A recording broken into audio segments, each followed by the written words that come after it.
nagtitios kung kaluyo na ang imong giharang ako ay gagana.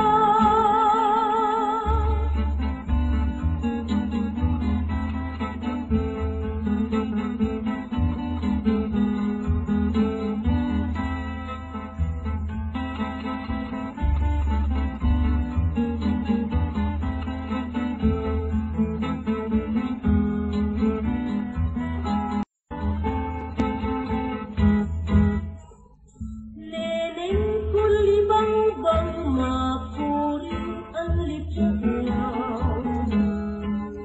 sa tangod ning burak na naglayaw-layaw, pusong nagtatangis ating nanambitan, anhamot mo haslit sa pusong nakaumay, anhamot mo haslit sa pusong may sakit na parana, di ba at